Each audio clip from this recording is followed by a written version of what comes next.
Welcome to the Grid Podcast, episode 16. Our goal is to educate and to bring hard-hitting truths about America's critical infrastructure. I'm your host, Maria Sumnicht. Political opinions expressed in the podcast by participants are their opinion and not necessarily that of the Grid Podcast. Please hit the subscribe and notification bell so you can be notified when we go live. Also, please like the video as it helps promote the channel on YouTube. Our topic today is the electric grid, codes and standards. What are they really? And I'd like to welcome Vince Saporita to the Grid Podcast. Vince received his BSEE from the University of Missouri in Rolla and an MBA from Linwood University. He served as a member of the National Fire Protection Association Electrical Safety in the Workplace. He's a member of the National Electrical Code and NESC Correlating Committee. He's a member and recipient of the IEEE, the Institute of Electric and Electronics Engineers Fellow Award. He's a member of the National Electrical Manufacturers Association, KITE, and received the Key Award, and is a member of the International Association of Electrical Inspectors, where he received the association's Roadrunner Award. Vince is a professional engineer, state of Illinois, retired. Vince retired as a VP of Technical Sales at Eaton, focusing over current protection and electrical safety. Welcome, Vince, and whatever I didn't cover, please tell us more about yourself. Well, thank you, Maria, and thank you for the opportunity to address your audience. We want to talk today about the critical electrical infrastructure, how to protect it, and what can we do through codes and standards to help protect the electrical infrastructure. Just a little background, and Maria's covered all this. What you see there, you can tell I was traveling a lot, so much so that the TSA started to recognize me at the airport and say hello. But I started my career as a sales engineer, and then after about 7 years, went into the factory and started to work on codes and standards kinds of stuff. And I had a lot of good mentors, and it's a whole new world out there. There's lots of organizations from the National Fire Protection Association, which has the National Electrical Code under their wing, to the IEEE, which has the National Electrical Safety Code. The Correlating Committee for NFPA has many of the other NFPA standards under their wing. Not all, but a lot of them. And you can kind of see there. I was with Eaton, started out with Busman, and that became a division of Cooper, which became a division of Eaton over the years. But let's talk about electrical infrastructure. I want to divide this up into two main areas. One would be the electrical grid, the utility, and that would cover generation, transmission, and distribution. I'm sorry, Maria. Oh, you're good. I didn't know if you said something there. And the other division would be the users. Now, and that we'll start with the military installations, the water supplies, the water treatment, hospitals, police stations. Basically, to summarize this slide, it's what's it take to keep us alive? What does it take to keep our society going? And you lose these things, and we're in deep trouble. Now, there are a number of threats to our critical electrical infrastructure, and there's been lots of talk about solving these threats, but very, very little or no success. And there's three that we'd like to start out with that stand out as being unresolved. One is cybersecurity. A second is ground-induced currents, and we're going to cover this in detail with some graphics. And then there's the destruction of electronics from EMP weapons, whether they be nuclear or conventional weapons. Let's talk about cybersecurity. There's two kinds. One that most everybody's familiar with, and that's the information technology cybersecurity. That's the one that everybody talks about all the time. It's the overwhelming majority of focus. And it's computer systems focused. But that's not the one that we're very, very concerned about. That one is the operation technology, the OT, and there's been hardly any focus at all on this. Now, one of the areas is SCADA, supervisory control and data acquisition. These are the controls for motors, for generators, for pumps, for valves, for circuit breakers. If somebody gets into and modifies the software, for example, for a pump, it could be a pump that fills a storage reservoir. It could be a pump for a pipeline. They can literally blow up a pipeline by keeping the pump running with too much pressure. Okay, hackers can poison water systems. They can burst dams. They can explode pipelines. They can crash trains. They can shut down entire grid. There are, looking at the very bottom there are no laws in place to require cybersecurity protection for critical infrastructure. None. Let's talk about ground-induced currents. This was the second of the major threats. Now, solar flares and detonations from a nuclear or a conventional weapon, they create DC-like current that can travel through long runs of utility transmission cables and return to complete the circuit through the earth via the ground to neutral connection of a bulk power transformer. I know that's a lot there, but I'll show you some pictures here in a second. Small amounts of these ground-induced currents will overheat and permanently destroy the bulk power transformers. When that happens, they can black out a majority of the U.S. grid and emphasize there for years, not minutes, hours, or days. I mean, when our power goes out for a couple hours, we're pulling our hair out. I can't imagine what it would mean for days, weeks, months, or years. Manufacturing lead time on these big transformers can be 4 to 6 years or longer, and that's with the factories running. It has been estimated that the first year survival rate for the United States, if the grid should go down, is at 10%. How do you say that the other way? In the first year, 90% of the citizens of the United States die. And it's not from an explosion where the radioactivity gets you, and it's not from the force of a bomb.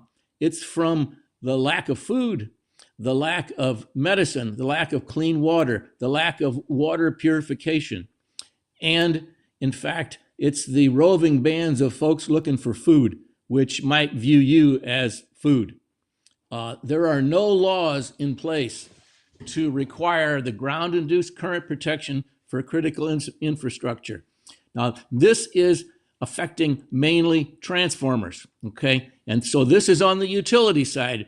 On that first slide that we showed, we had the utility side on the left and the users on the right. This is affecting the utility side.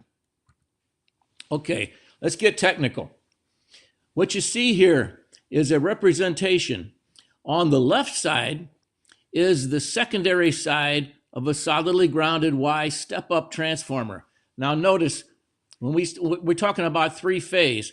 When we're talking about a three-phase circuit, there's three hot conductors. There's the phase A in blue, the phase B in red, the phase C in black. So they have three hot conductors that feed the system, okay? So this is the primary side, and this would be, I'm going to say, this is the secondary of a step-up transformer. This is the primary of a step-down transformer. And this is a transmission system. So we've got a long distance from the step-up transformer that steps up the voltage, a long distance between there and the step-down transformer, okay, which lowers the voltage. Now,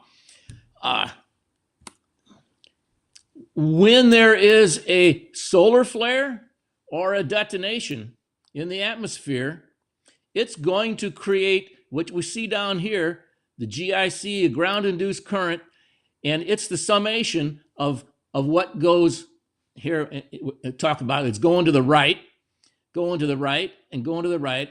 It's phases A, phase B, and phase C. Those currents are coming into this point and exiting through this neutral to ground connection and coming down, coming through the earth, and coming back through the ground to neutral connection. Now, this is a DC current, similar to a DC current. It's not exactly DC, but it's similar to a DC current. And when DC current enters a transformer like this, it overheats the transformer and will permanently destroy that transformer. That's the, and because these have such a long lead time, we would be in real trouble if there were a significant solar flare or a detonation, let's say over Kansas. Here, here's the current. It's going to show this 3 times, okay? Coming through B and all the way back around, okay? And that was just showing one phase. In reality, it's going to go, each phase is going to do the same thing.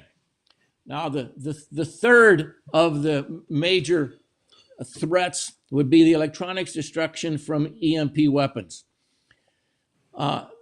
Both the nuclear and the conventional weapons donated high in the atmosphere can generate extremely high volts per meter, okay? In this case, we're aware of 200,000 volts per meter or higher, okay? You may have heard of the expression E1. It's the E1 part of a high altitude electromagnetic pulse.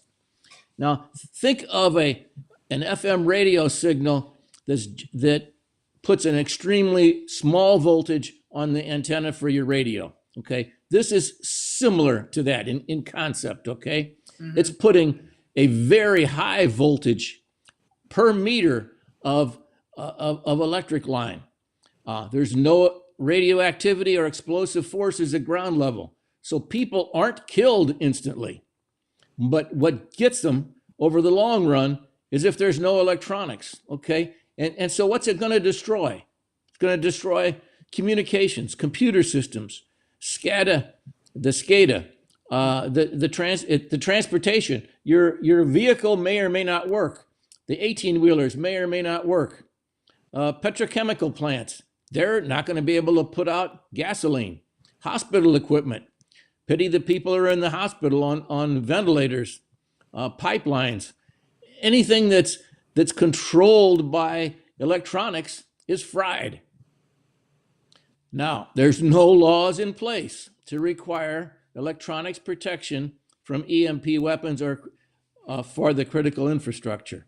Okay, so this kind of running a pattern here. Yes, we have no laws in place to protect against, any of these 3 major threats. Go ahead, Maria. I'm sorry. No, I'm just saying. I'm just verifying what you just said. There's no laws in place, and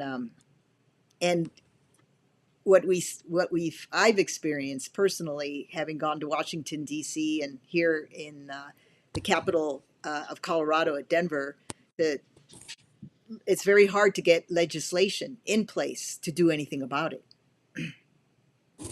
Absolutely. How can codes and standards help? Well, there's hopefully there's something in the near future, and we'll talk about a couple of them here. One's the National Electrical Code, which affects the loads connected to the utility meter. Then there's the National Electrical Safety Code, which talks about everything on the utility side of the electric meter.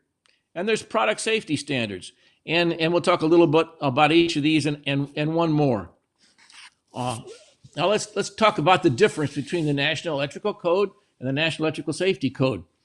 NEC is owned by and controlled by the National Fire Protection Association. And it covers the customers, the users. It exempts mines, utility, which is generation, transmission, and distribution. It exempts telecom and exempts railroads. The National Electrical Safety Code is owned by and controlled by the Institute of Electrical and Electronics Engineers. It covers the utilities, telecom, railroads. It exempts mines, ships, rolling stock, planes, and automobiles. The NEC is made up of 19 technical committees, each with their own specialty. Okay, and there are, let's say that there's a code making panel 4 that talks about the service entrances. That's where the wiring comes into a building. Panel 11 is for motors and motor controllers. Okay, so each of these panels has their expertise. Now, most of the folks on these panels are organizational members. In other words, they represent the contractors associations, such as the NECA, National Electrical Contractors Association, labor associations like the IBEW, electrical manufacturers, that's NEMA, National Electrical Manufacturers Association, engineering associations, utility, telecom, electrical inspectors, and users. Okay, it is possible to be on a code panel as a special expert, but there are very few and becoming fewer. Now, the National Electrical Safety Code has 8 technical committees, and again, is mostly organizational membership, and very similar to what you saw over on the NEC side. You got contractor associations, labor, electrical manufacturers, engineering, utility, and associations, telecom, and transit.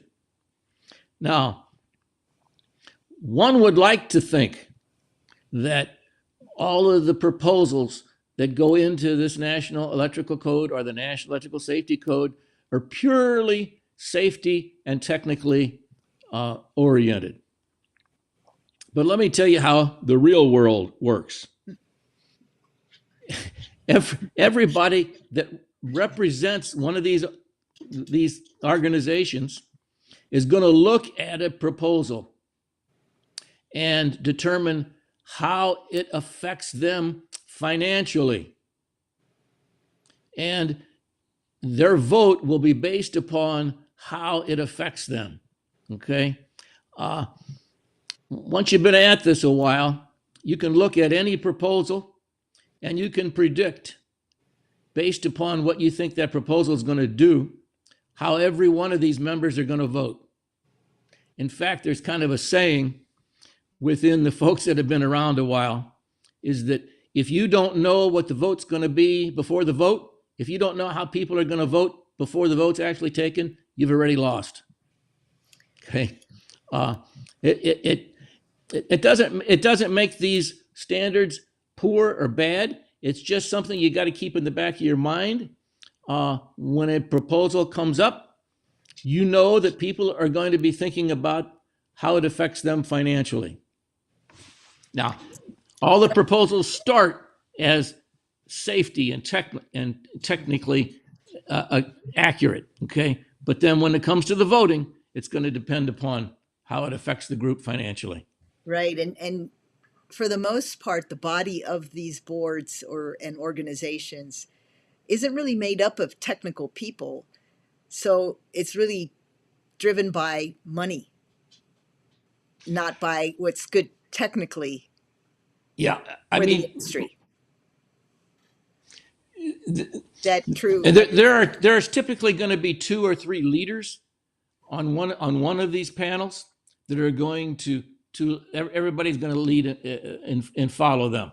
Now, most of these folks are going to do their homework. 95%, 99% of them are going to do their homework before they go to the meeting, and they're going to understand the technical aspects of what's being said. But their organization is paying their way.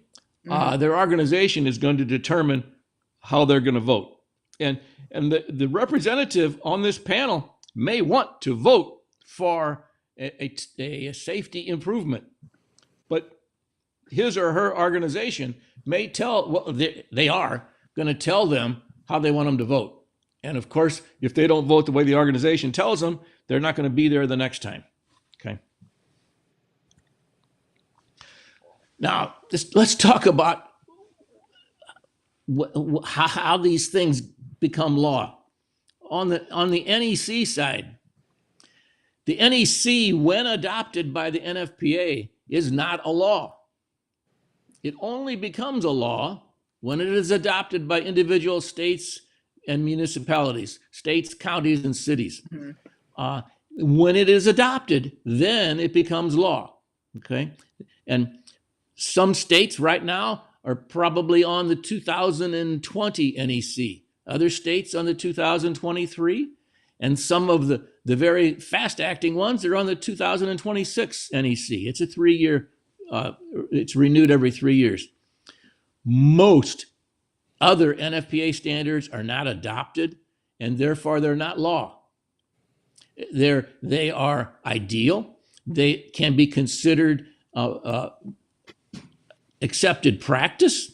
They may be used in a court of law as if an engineer doesn't follow one of these other standards and something happens, somebody gets hurt, killed, or there's some destruction of equipment, they may be referenced in a court of law as, hey, you didn't follow the nationally recognized accepted standard, okay? And so they may have to pay out, somebody may have to pay out because they didn't follow the standard, but the standard itself is not law. Only, I won't say only, but the National Electrical Code becomes law.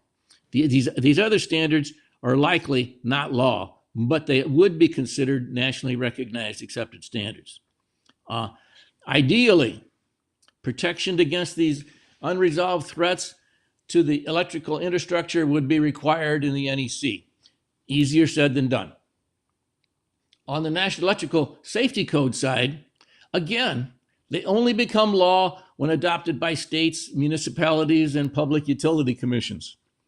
Most other IEEE standards are not adopted, they're not law. And ideally, okay, the requirements to protect against those unresolved threats would be in the NESC. And we'll see here in a minute why that can't or won't happen. In the NEC, there are currently 3 cybersecurity requirements, but in bold here, they have no teeth. And they cover life safety equipment. That makes sense. They cover the circuit breaker ampere rating. If the circuit breaker ampere rating can be adjusted via the internet, okay, it's going to apply here. And for critical operations power systems called COPS, these are systems that the local jurisdiction has determined to be critical. And these might be hospitals, they may be police stations, they may be call centers. Actually down south, they could be certain gas stations that they deem must be kept open to get people the ability to get out of town, get gas and get out of town before the hurricane comes, okay? But all of the critical operations power systems have to be so designated by local adoption. A hospital in one area could be COPS, and a hospital in a different area may not be COPS, okay? There are no ground-induced current protection requirements in the NEC and no electronics protection requirements. Now, up there above where I talk about cybersecurity requirements with no teeth, basically those 3 are saying, hey, you got to use cybersecurity rated equipment, or you have to produce a report. Well, the report could say that you have no cybersecurity protection at all, and it meets the National Electrical Code. It doesn't say they have to do it. It just says you got to produce a report, and the report could say, hey, you don't have any, and they've met the National Electrical Code. So the requirements that are in the NEC have no teeth whatsoever. The National Electrical Safety Code, on down the line, there's no cybersecurity requirements, no ground-induced current requirements, and no electronics protection requirements. Period. Period. Wow. Now, let's talk about the difference in how these are structured. The NEC is, the current edition is the 2026. Okay, it's a 3-year cycle. So the previous one was 2023. The 2029 edition is in progress. And in fact, public inputs are due April the 9th. That's the last date to put in a proposal for the 2029 NEC. Then there's going to be a first draft posting, which means what that posting is telling the world how the panels voted on those proposals. And that's in June of 27. And then let's say you put in a proposal and the panel didn't accept it, you can comment on that. You can tell the panel, hey, here's where you're wrong. You should have done this. You should have said that. Okay. And those public comments are due in July of 27. Then there's a posting of how the panel responded to your comment. And the panel can come back and say, hey, you're all wrong, and here's why. Or the panel could come back and say, yeah, you're right. Well, we should have done it differently, and here's the new wording. Now, if you don't like what the panel has done in the comment stage in that second draft, you can do what's called a NITMAM, notion of intent to make a motion. And that's like another shot at it. And you're in this NITMAM, you're going to say, hey, panel, this is where you screwed up a second time. And that then is brought up at the technical meeting, which is an annual meeting for the NFPA. And that's in June of 28. Now, at this annual meeting, there's probably going to be 600 or 800 or 1,000 people in the audience, all voting. These are all members of NFPA for at least 6 months. And I'll say only about a quarter or a third of the folks in the audience are going to be electrically oriented. The majority is going to look to the electrical folks to see how they vote. And if most of the electrical folks are raising their hand one way or another, that's how the other 2/3 or 3/4 is going to vote. The folks that don't know the intricacies of these electrical NITMAMs, okay? Fortunately, making proposals, making comments, and actually making the NITMAM is free and easy on the NFPA website. They've made it very simple. Now, on the National Electrical Safety Code side, the current edition is the 2023. It is a 5-year cycle. So actually, they're starting to work on the 2028 edition. The proposals for change were due in May of 24. The preprint was published in July of 25. The comments are due March the 24th of this year, 26. Then there's a letter ballot, and it's gonna pass with whatever changes are made. And it's submitted to ANSI for approval, American National Standards, and that'll happen in 5 of 27.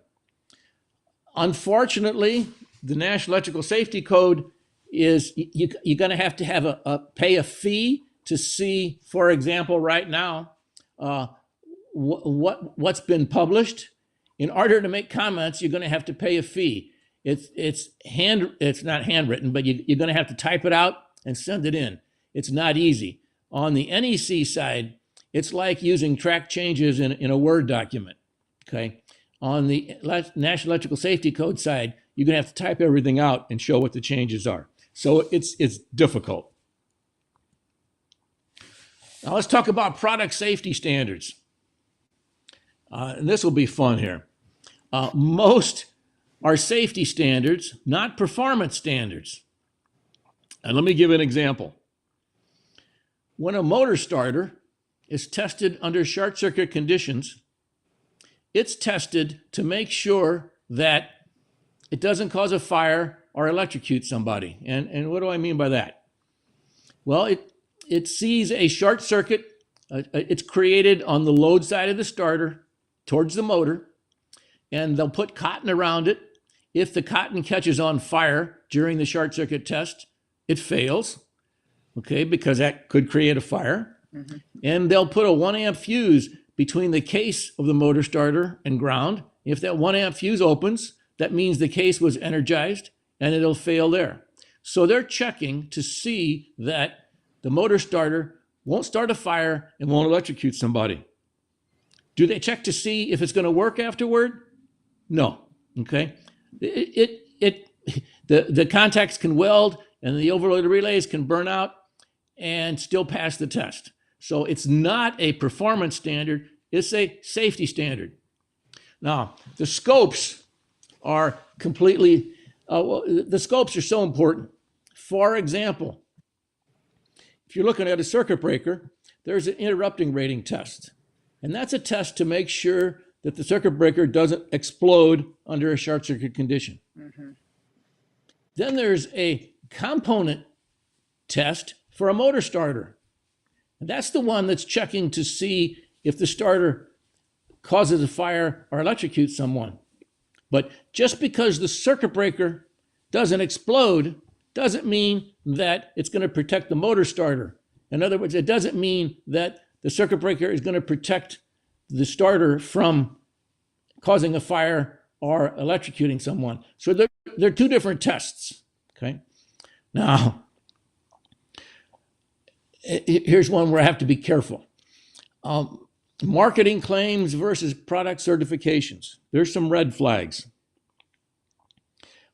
One of the things we had to do in our department was to read every advertisement, every paper that was written, white paper, everything that went to the public, we reviewed for liability concerns. None of us were lawyers, but we had classes.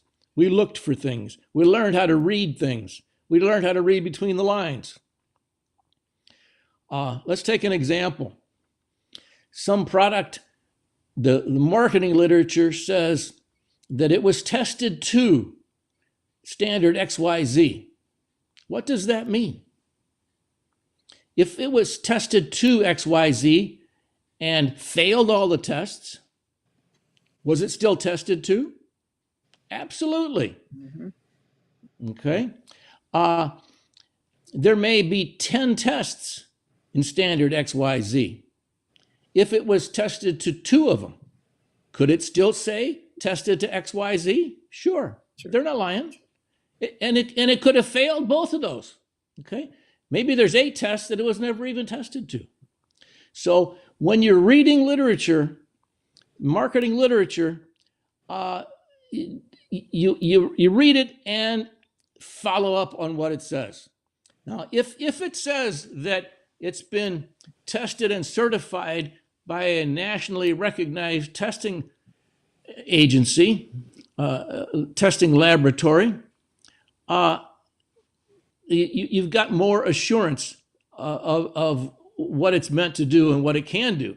And then when you see that, hey, it's been certified to this standard, you got to go to the standard and see what the standard is testing.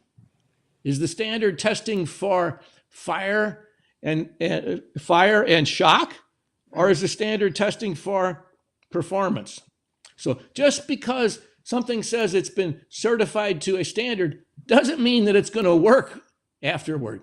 Okay, it just means for that particular one, as an example, it's not going to cause a fire or electrocute somebody.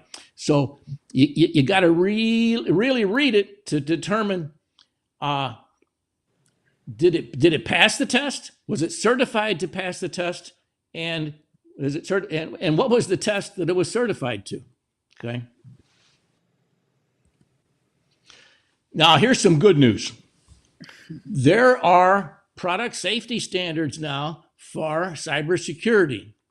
And the one I've got an example for here is UL 2900, Cybersecurity Testing and Assessment. It's similar to an IEC standard. Now, what's IEC? IEC is the International Electrotechnical Commission. The IEC is made up of countries from all over the world get one vote. United States gets one vote. Okay. I don't know if Cuba is on there, but if Cuba has a member on the IEC committee, they get one vote. Doesn't matter how big the country is, how small the country is in general, they get one vote. Okay. So the IEC standards are kind of in competition with the UL CSA standards. So under that main heading of 2900, there is a -1, which is the general requirements. There's a -2-1, which is healthcare and medical. -2-2, which is the industrial control systems. 2.3, life safety signaling systems. Unfortunately, these cybersecurity standards are not required. Okay, we have attempted to get them into the National Electrical Code, but there's been some resistance. We will try again to get products that are, we can't say that they got to be UL listed, they wouldn't allow that, but we could say that the products have to be certified for cybersecurity. And that would lead people to this. Do you think if UL, if they do a certification in cybersecurity, because right now industrial control systems and medical systems such as insulin pumps, pacemakers, there's really no cybersecurity around any of these Internet of Body devices, and a lot of the, if you look and follow and subscribe to any alert on cybersecurity, most of the attacks are happening in these two areas right now, and the financial area, obviously. But it's really interesting that that there's nothing in healthcare, medical systems, and industrial control systems. And I'm going to speak for Joe Weiss here, and he's been basically sounding the alarm in these two areas for almost 15 years, and still nothing gets done. So it's a big for healthcare, if it were to go into the National Electrical Code, that would be Article 517, and it could require that the healthcare equipment be certified, rated for cybersecurity. Industrial control systems, probably Article 409 and Article 430, Article 440 could require that the industrial control systems be rated for cybersecurity. Now, they may not want to do that for all motor control centers, but they may want to do it for the critical operations power systems, for the motor control centers in those specialized areas where life safety is critical. Okay. Right. So it's our goal to get these cybersecurity standards to get requirements for certification, and then it would reference these standards. The code can't tell people to get it UL certified or UL listed or UL recognized, but the code can say, hey, it must be certified for cybersecurity. And then in an informational note, it can say, oh, by the way, UL 2900 is one method that can be used to certify equipment. Okay. What are some next steps? Well, submit public inputs by April the 9th of this year for cybersecurity for critical infrastructure. That's definitely, we will definitely do that. What about the ground-induced current protection? Well, that's really for the large bulk power transformers. And because it's for the bulk power transformers, it doesn't really apply to the NEC because it's on the other side of the meter. So the NEC really can't do anything there. And then the other one we talked about was the electronic protection from an EMP. And practically speaking, what goes into the National Electrical Code must be able to be accomplished. If we were to say that we want EMP protection for for motor control centers in a hospital. Okay. I couldn't tell the contractor how to do it. I mean, this is a real problem. The military knows how to do it. And there are a few DoD contractors that know how to do it. But in general, the folks that are used to non-military installations, I'm one of them, I can't tell you how to protect against the EMP. It's going to require a Faraday cage. It's going to require special surge devices. It's going to require filters. And there's no cookie cutter method to do it. Okay. The special DoD contractors will take some basics off the shelf and put them together, and then they have to test it. Okay. We're not ready as a country to require electromagnetic protection for equipment. The military can do it, but the non-military world is not ready, because I can't tell you how to do it. And you can't put something in the National Electrical Code that people don't know how to, they don't know how to do it. Okay. On the National Electrical Safety Code side, unfortunately, it's only safety clearance strength requirements. It's great because it's for worker protection during construction and maintenance, but that's where it stops. Protection for unresolved threats are not within the purpose and the scope.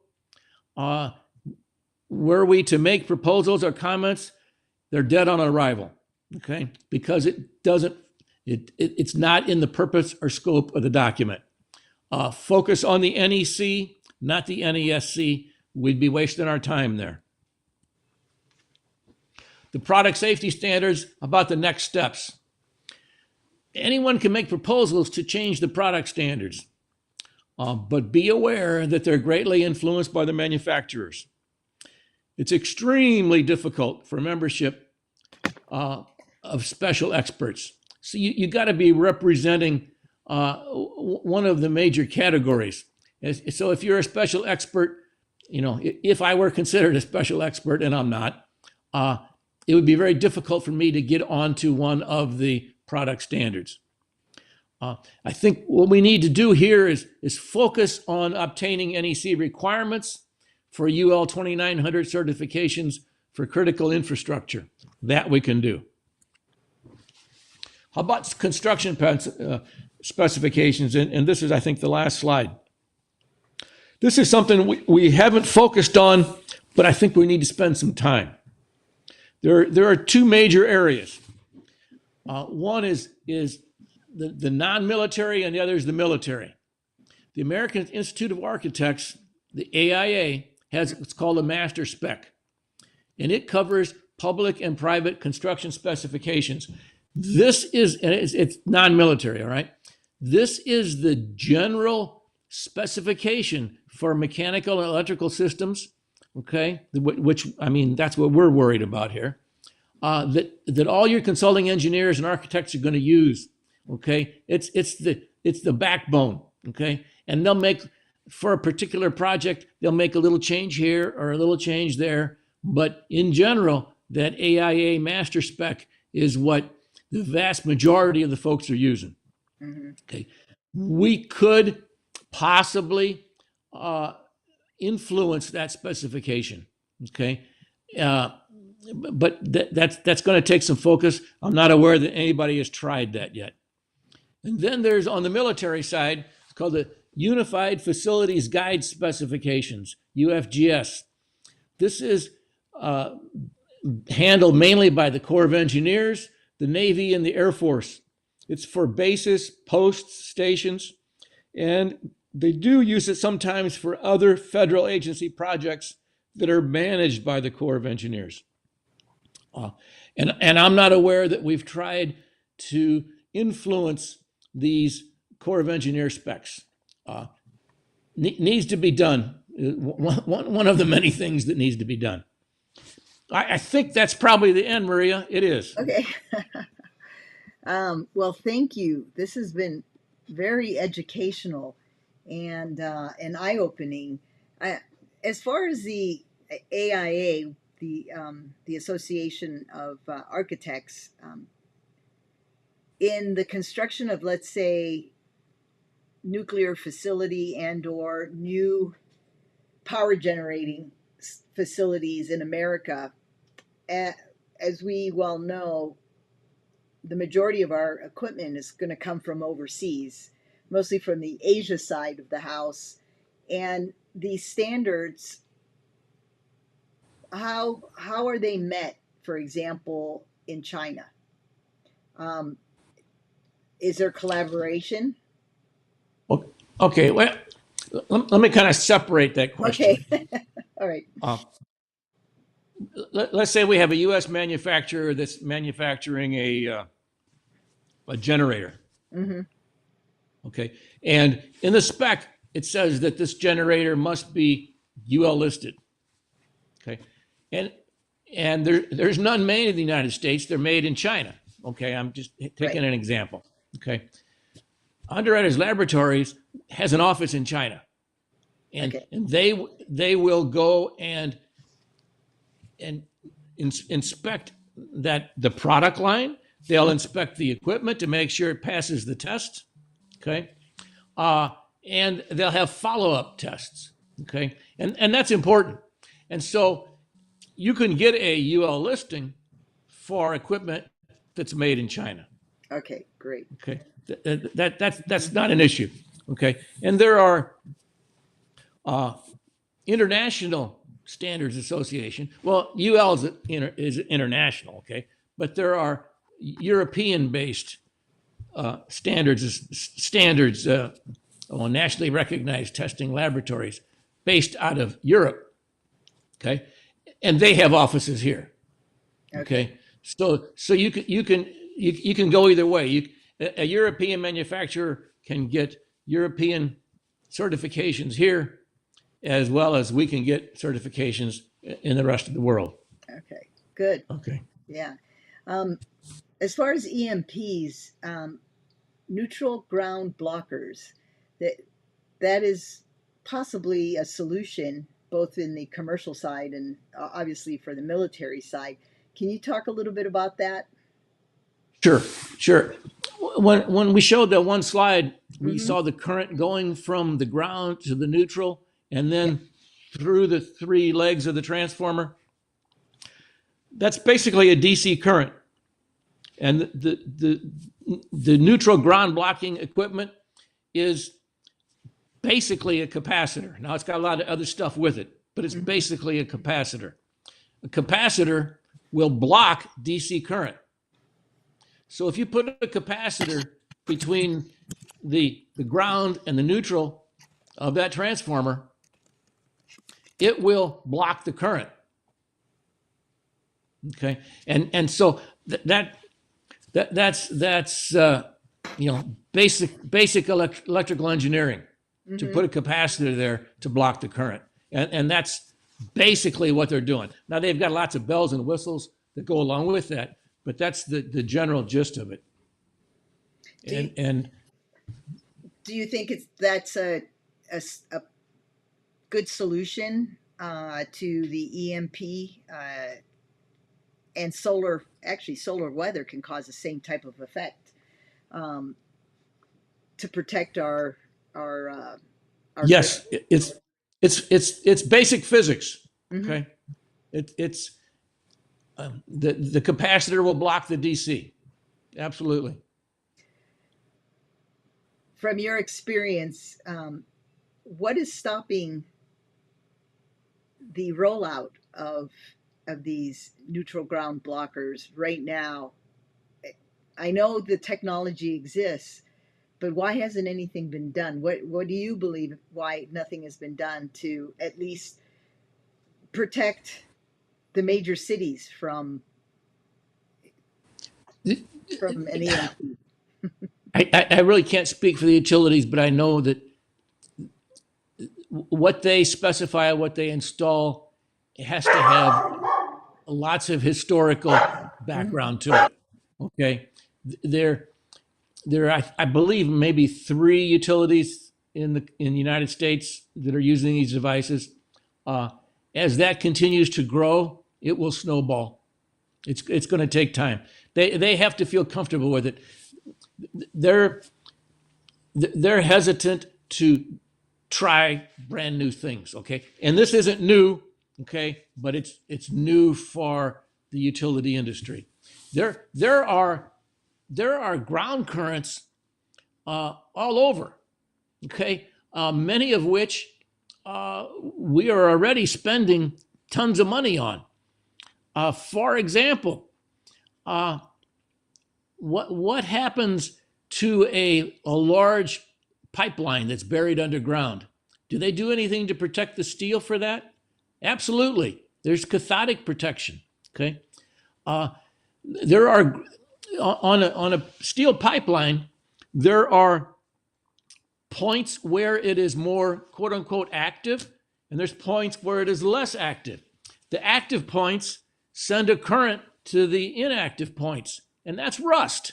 Okay, where the current leaves the pipeline to go to a less active point, that creates rust. Cathodic protection simply puts a metal in the ground that will rust even at a greater rate. Okay, and so the current leaves the sacrificial metal. Okay, when it leaves a sacrificial metal, it rusts there, and that current then goes to, for example, the pipeline. Okay, now, and you can't create a lot of current that way, so sometimes they actually put like a battery. Okay, it's more complicated than that, but they can control how much current flows. Okay, and so they can. That's a more expensive cathodic protection. But people have been using cathodic protection for decades. Okay, that's ground current. Okay, it's ground current that everybody's aware of, and everybody's using it, and there are requirements for it. Okay, people aren't just used to doing it for transformers at this point, but I think it's coming. I hope so. I hope so. Do you think we have time? So that's because you were talking about the 3-year cycle and the 5-year cycle. So getting these types of requirements in, it's even if we start now, we might not see anything until 2030, right? As far as Yeah, and the NESC is really not the spot for it because it's not in the purpose. Okay, so the requirements to protect the transformers is going to have to come under something else. It's not going to come under the NESC. And where would that be? It's a law, okay? Yeah. I don't know if it's a state law or a federal law. It's going to take something else to require it. NERC maybe, okay? But NERC is greatly influenced by the utility industry. If the utility industry doesn't want to do it, if they don't feel comfortable with it, they won't do it. They won't do it. Yeah. If it costs them money, they won't do it. If it costs them a lot I would love to see funding for the utility industry to do this. That would help. Mm-hmm. And then the other one that's going to help is if we get a couple more and it snowballs. Okay. And at that point, then many utilities feel comfortable doing it. And if they can get funded, even greater. Yeah. Well, thank you, Vince. We're almost at the top of the hour. I don't see too many questions in the chat. I know I had a lot of questions, but one last chance to ask questions in the chat, those of you that are in the chat. So please share this absolutely informative video for anyone who really wants to know about grid electrical standards regarding the grid, and please share on your LinkedIn and other social media platforms. And join us next week on February 18th with Ash Thorne. He's an off-grid living subject matter expert. He will be discussing what you really need to know about living off-grid. So I want to thank you and thank the audience for watching and supporting this effort. Please like the channel and hit the notification bell. And we are signing off.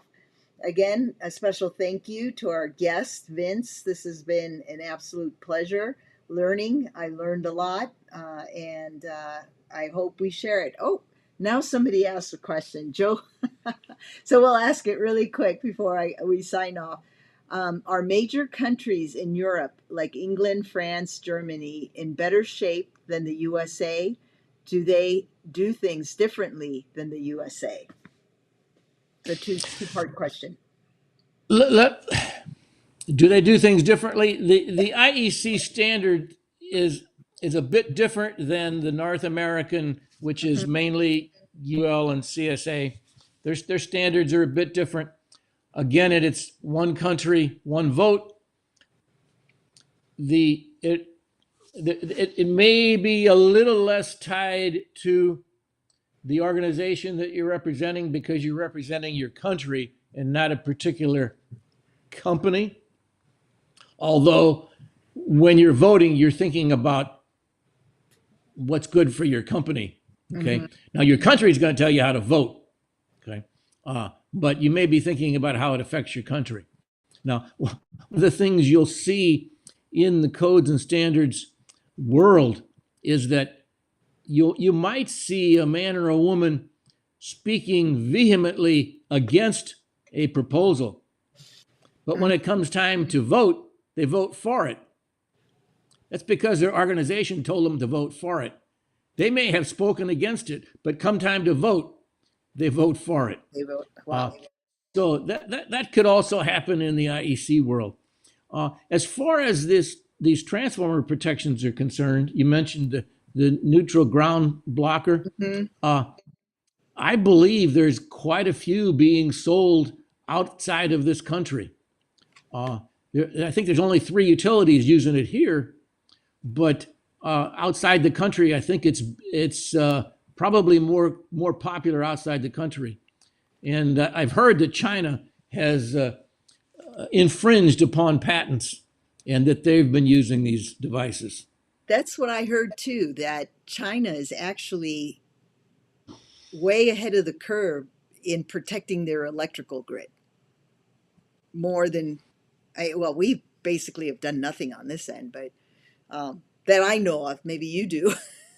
But China is actually very actively, from meetings I've been in, and actually just keeping up with news sources in the Asia Pac area. They have been doing things to harden their grid. So I find it interesting that America drags its heels. Now, I don't know about the rest of the world. Europe. Are you familiar with any European countries doing anything? I'm not. Yeah. So does that answer your question, Joseph? I think so. Cool. Well, these podcasts are made to educate, and as iron sharpens iron, so one person sharpens another. So please share and like, and we'll see you next week. Take care. Thank you, Vince. Thank you, Maria.